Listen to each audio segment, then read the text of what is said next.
Kumusta po? Okay lang po. Okay lang. Kayo? Kumusta? Okay lang naman. Magandang gabi sa lahat ng viewers dito. Ilang beses na po kayo sumali dito? First time. First time mo? Nag-download lang. Kaka-download ko lang ng Imo at saka yung Viber. Ayaw kasi ma-download dati kasi yung aming net kasi dito mahirap. Medyo mahirap yung kailangan ng VPN. Matagal na po kayo dyan? 8 years. Medyo. Dati kasi galing ako ng Abu Dhabi. Kayo, sir, anong trabaho nyo? May kunting hanap buhay. Sa Pampanga? Pangasinan? Pampanga po, Pampanga. Luzon po, Luzon. Nandyan yung nanay ko sa Pampanga, sa Severa subdivision. Severa. Malapit lang dito yan. Nandyan sila, dyan nakabili. Ano po kayo na nasa Paris. Ilan na po yung anak niya, ma'am? 2 lang na lalaki. Malalaki na po? Malalaki na. Yung isa, seaman. Yung isa, nagtatrabaho sa call center. Yung sa akin naman 3. Kayo po, ilan taon? Sa training. Kakagraduate lang ng training ng bunso ko kanina sa army. Yung panganay ko tapos na. Buti pa. Yung pangalawa, nag-work din siya. Dami niya. May anak kayong babae? Panganay po, isa babae, 2 lalaki. Wala pong party-party dyan, sir, kasi kag-graduate lang ng anak mo? Busy, sir, kasi ang pasok ko, maya-maya ang pasok ko eh. Ibig sabihin? Sinundo ko siya. Ano lang, nag-take out na lang po, sir. Nag-catering ka na lang. Ay, hindi po ako mapira. Mapira lang yung titira. Kumain lang, no? Kunti lang naman, magkano lang naman yun. Pang ano lang naman yun. Mga tag 100. Pumili lang sa labas. Kapatid ko, pagka-graduate yung anak niya maulan. 20. Maulan din po kasi dito. Magpatuloy pa naman po sa pag-aaral yun kasi nag-advance lang po siya. Tapos pagka-graduate niya ulit, magpupulis siya. Nag-advance lang. Pwede palang ganun. Pwede po. Ano lang yan. Pinayo lang ng kaibigan ko rin. Bakit po nasaan na yung mga dati yung nakausap dito? Ano pong nangyari? Tanong ko lang. Matagal na po yun. Naalala mo, DJ, yung kahuli ko, yung pangalawa kong sali, yung kausap ko, yung Panay Secret? Taga saan po yun? Batangas? Batangas po yata, sir. Maalala ko. Matagal na, 1 year ago na, eh. Si Private Secret? Yun po ba yun? Opo. Okay. Kasi private na, secret pa. Bawat tanong ko secret. Para napanood ko yun, yung babae. Private secret. Pagkatapos na namin nag-usap, DJ, tumawag siya sa akin. Tapos nang tumawag siya sa akin, tumatagay pala ng readers. Pangalawang bote na. Sumasali pala siya, nakaisang bote na siya. Hindi obvious no? Ang palakas loob niya. Ano daw siya, siyang poker sa resort ng amo niya, sabi. Iba po yun. Iba si Private Secret. Iba pala yun. Yung puro secret lang, DJ, na secret lang yung sagot niya sa'yo. Yung anak niya sa probinsya po yung iba sa Laguna ba yan? Kasi yung Taga Batangas na yun si Private Secret. Ano yun? Dalaga po talaga yun eh. Wala pa yung ano. Ay, hindi na po dalaga yun. Oo. Yung partner po nung pangalawa. Tagal na rin. Yun lang. Isang bis na po kami nag-usap tapos wala na. Pangkalatok po kayo, sir? Hindi. Bisaya po ako. Dayo lang po ako dito. Bisaya. Nakabili lang ako ng saan po? Saan po sa inyo? Anong probinsya? Sa Ilocos Norte po ako. Pero diyan na kami sa sa Pampanga, yung nabili ng kapatid ko kasi diyan sa sa Pampanga diyan na kami. Pero sa Palawan, Puerto Princesa, doon nag-aral yung mga anak ko. Puerto Princesa. Kaya nandoon sila ngayon sa Nasaan po yung mister niyo? Taga doon din yung naging Taga doon din yung asawa ko dati. Sa Puerto Princesa. Nasaan po siya ngayon? Sa Puerto Princesa din. Ilang years na po kayong hiwalay? Tagal na. Nasa 20 years na yon. Hindi na kami nagkita. Pero kasal po kayo? Oo, kasal kami. Ayun lang. Bakit ikaw po, sir? Hindi ka kasal? Widow po ako. Hindi po. Hindi. Widow. Oo. 4 years ago. Ganun. Ano kuya dyan sir? May business kayo? Konti DJ. Mm-mm. Tapos may tama lang. Tapos nagsasidline din ako sa kumpanya. Napupunan ko ng buhay. Ano pong business niyo, sir? Ano lang. Nagsusupply ng konting manok. Manok po. Manok. Kaya yung pasok ko. Dress chicken na lang. Dress chicken na po. Kami nagtatrabaho. Mag-umpisa ng buhay hanggang malinis. Kami lahat. Hanggang deliver. Habang hinintay ko yung oras ng deliver ko, nag-extra ako sa kumpanya habang hindi ka nang pwede mag-deliver. Kung kasi kung anong oras ang gusto pa-deliver ng customer, dapat yun ang oras ng deliver mo. Hindi pwedeng advance. Mas yun tama lang. Pero yung sobrang late din, ayun. Ganun. Kaya puro gabi po yung work ko, magsi-16 years na. Kasi wala namang wala namang po magdidress ng araw, walang nagpapa-harvest ng farm pag-araw. Puro gabi ang harvester. Kaya puro gabi din yung namin. Diba? Ganun.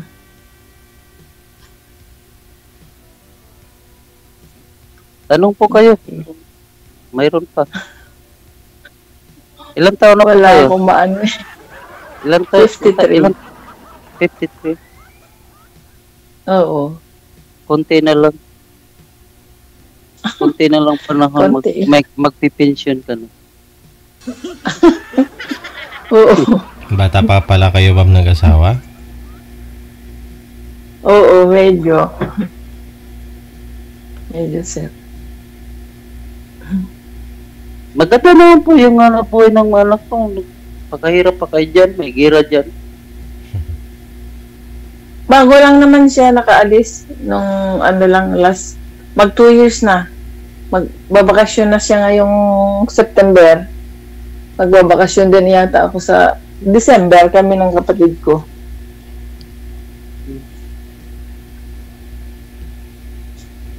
Wala pa po kayong sa loob ng 20 years, wala pa po kayong natagpuan? Dati, nung last February, meron akong last year, meron akong kachat, nakilala ko siya sa sa TikTok. Tapos, nagkaroon ng buy and sell. Nag-buy and sell siya ng ako namuhunan ng buy and sell ng motor. Tapos, parang, ewan ko, kung ano ginawa niya kasi siyempre nililista ko lahat yung mga na lumalabas na pera sa akin. Tapos nung nagkakaroon ng parang yung nagbabago ba siya? Nagbago yung ugali niya. siyempre, nagtatanong ako, tapos yun, nagagalit, tapos biglang iba yung pagkaintindi niya ng mga sinasabi ko. Tapos kailangan, sabi ko, kung pag hindi mabenta yung binibili mo na ganyang motor, yung iba ang bilhin mo, yung medyo mabenta, sabi kong ganun. Sumusunod kasi siya sa tita niya. Kaya medyo mahirap yung yung sitwasyon na sumusunod siya sa tita niya. Kaya last September, wala. Nag-blockan kaming dalawa. Pero binalik naman niya yung ibang pera. Magkano yung... magkano yung... Nagalit siya kasi bali umabot lang po ng 150. Ang laki yun. Kasi second hand naman yun. Second hand naman yung yung tawag nun, yung motor. Ibibenta niya. Ayusin niya siguro, no? Opo, tapos binebenta niya NMAX, tapos merong tawag nun, yung ibang motor. Yung mga iba na second hand na binibili niya. Marunong kasi siyang gumawa ng pagre-repair ng sasakyan ba. Tapos marunong din yung tita niya mag-buy and sell. Oo, nagme-mechanic siya. Tapos nagba-buy and sell din yung tita niya. Kaya sumama sa ama siya. Sabi niya bahala do yung tita niya. Hanggang sa tumagal, nakailang buy kami ng ng motor, naka-4 din po yata yun. Kaya sabi ko kung hindi pwede, balik mo na lang yung puhunan ko. Sabi ko gano'n sa kanya. Pero hindi niya naibalik. Hindi niya naibalik lahat. Mga lang naibalik niya. Nasa 70. Kawawa. Kaya sabi naman niya, babayaran niya. Kaya lang, sinabihan ko yung kaibigan niya na singilin niya, wala pa daw pera. Laging walang pera. Kaya yun. Natagpuan. Oo. Taga Batangas din. Swerte ka na rin, kahit paano may napalik. Pera lang naman yun. Oo. Kaya nga sabi ko pera lang yan. Hindi ko naman yan yung kikitain ko. Pero yung tiwala ko sa inyo.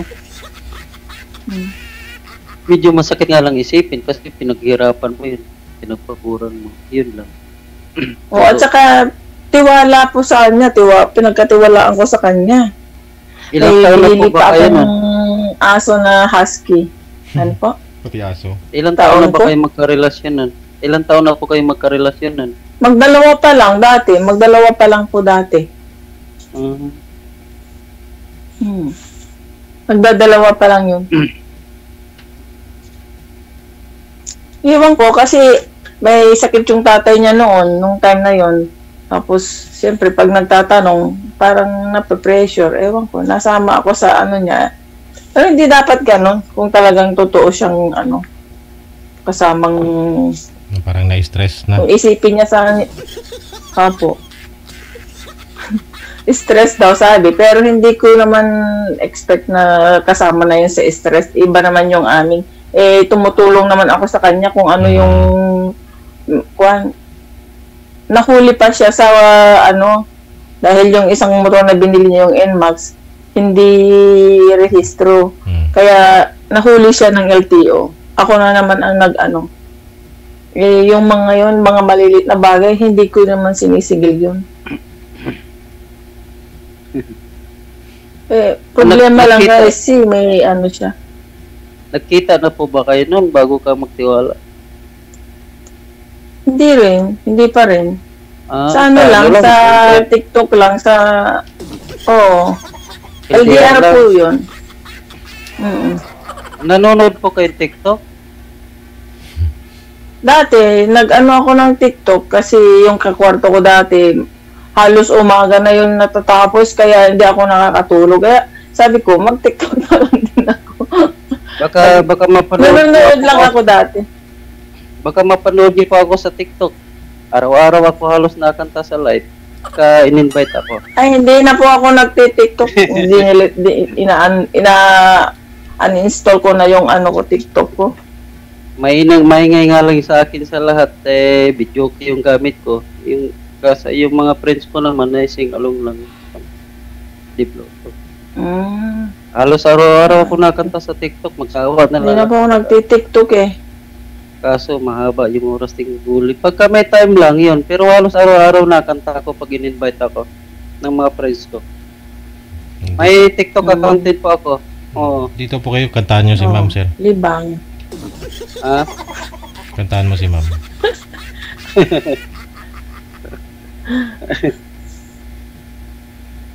Walang mic, sir. Nandito ako sa pupo ko.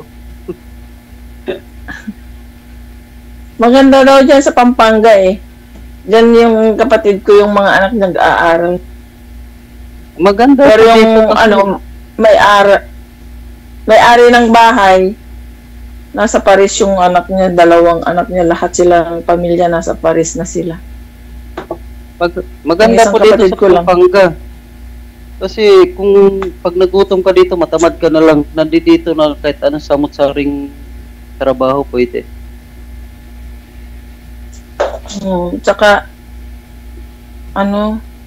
accessible lahat yan sa parte ng... Dito, marami kang pwede mapagpilian ng hanap buhay dito. Kung kaya mamasokag ka, marami dito.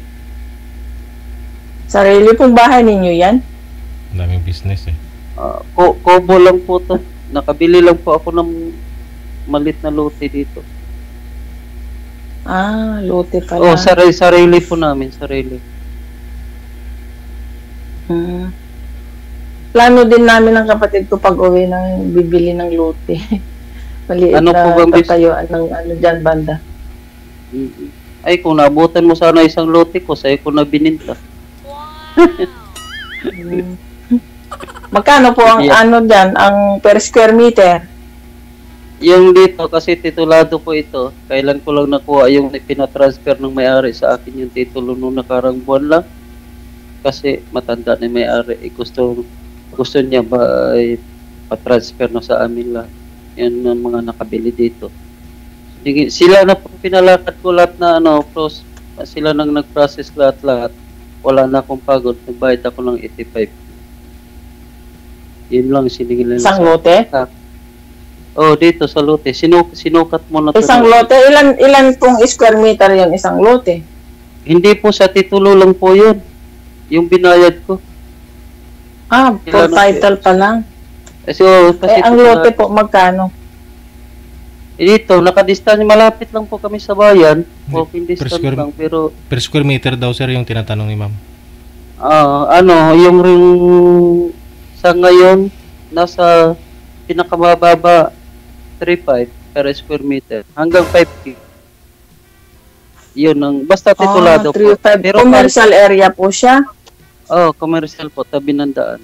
Pero yung mga walang titulo dito, ang presyo nila 2.5 hanggang 2,000 makakatawad. Yung mga no title yun. Yun, ganun. Ano po ang hawak mo doon sa walang title? Wala po, walang title. Verbalan lang po yun. Rights lang po yun talaga. Kasulatan lang sa barangay, ganun. Rights lang po yun pagka no title.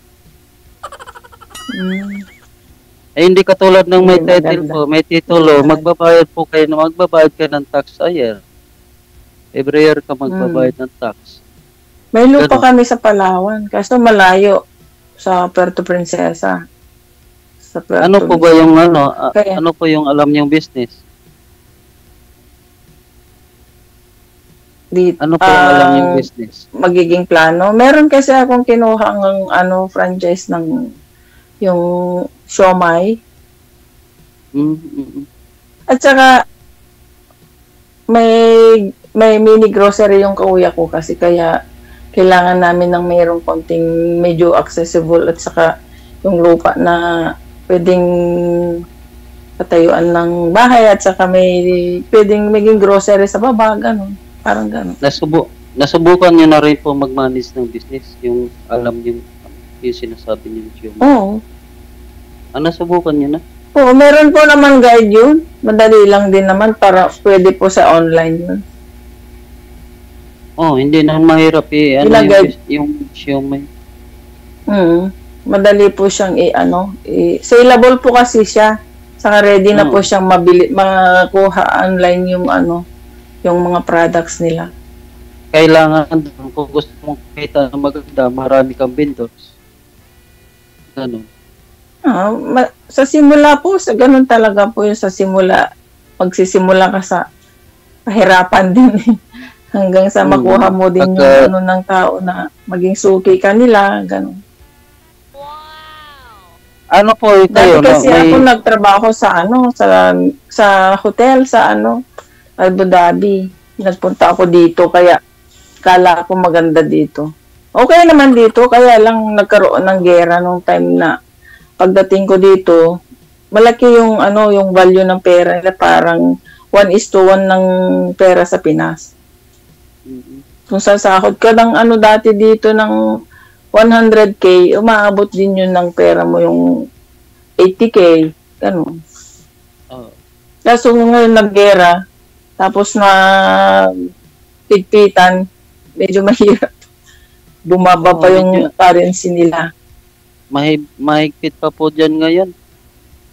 Laging laman ng balita. Mahigpit. Simula po dati nung naggumera na, nagkaroon ng higpitan, tapos nanalo si Trump, naging okay naman. Yung mga product ng ng Amerika, European, medyo nakakapasok na din. Dati walang McDonald's, walang KFC. So kailan po yung diyan? Maiba ko, kailan po yung finish contract niya? Wala po akong kontrata sa amo pa. Bali sarili namin visa rito. Bumibili kami ng sarili namin visa. $3,000 US, gano'n. Bali 1 year visa lang yun. 1 year Wala lang. pong limit ng 1 year lang yun, ma'am. 1 year. 1 year lang, sir. Yun, kasi mahal na ngayon. Dati 2005 yung yung kuha ko. Kaya ang plano namin ng kapatid ko, uwi na lang ako sa sa December, tapos apply na lang ng Europe daw sa kanila, sa nila, sa in-applyan nila sa puntang Paris. Mas okay doon. Mas okay doon kasi dito walang mga benefits yung mga katulong dito. Hindi katulad sa Europe, maraming benefits, mga healthcare, ganun. Diyan na po kayo abuti ng senior citizen yan kasi mahilig kayo sa abroad. Pero maganda okay yung lang. income. At least may benefits ka naman. Kaya kaysa naman sa Pilipinas na tumanda ka na nga sa Pinas, wala ka namang makukuhang mga benefits, may SS ka, pahirapan din makuha. Magkano lang, 2,000, 1,000. Kami yung asawa ko, yung ex-husband ko, nagtrabaho sa refinery oil yun dati sa Kuwait at saka Singapore. Engineer kasi yun, mechanical engineer siya. Magkano lang nakukuha niya ngayon na mga per month yata, 2,000 lang yata yun, 2,500 gano'n. Kulang pa sa kuryente, tubig, ilaw, pagkain. Kaya medyo mahirap.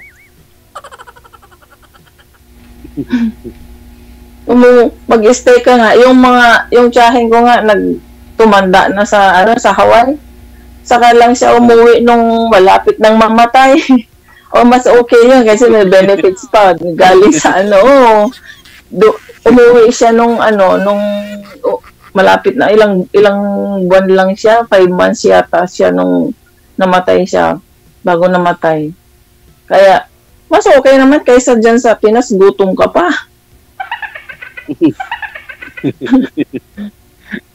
May benefits pa. Kahit sa naman po, magugutom ka talaga pagka hindi ka kumakayod. Kahit kumayod ka, kulang pa. May mga anak ka, may mga ka, kailangan mo kumayod talaga. Importante kasi masuportahan. Kahit sa ibang bansa, pag hindi ka kumayod dyan, talaga magugutom ka. Yung kayod po, natural lang yun para mabuhay ka, kahit saan ka mapunta. Kahit sino, ganun. Oo, pero ang lang dito, advantage lang ng abroad. mas malaki ang kita Sige. kaysa sa Pinas. So, ano pong plano ninyo pag sakali? Kaysa sa- Ma'am, uwi na po kayo dito. Mag-asawa ka na po ba? Kung meron, Ayun. wala naman ako mahanap ang Ito na po. Nakaplano na nga yung lilipatan niya ng bansa, DJ. Pag-usapan po ninyo yan sa off-cam para tuloy-tuloy naman yung pag-uusap ninyo. Makilala yung isa't isa. Maraming salamat. Sige po, DJ. Maraming salamat. Salamat, po. sir. Talaga po, sir. Good din po.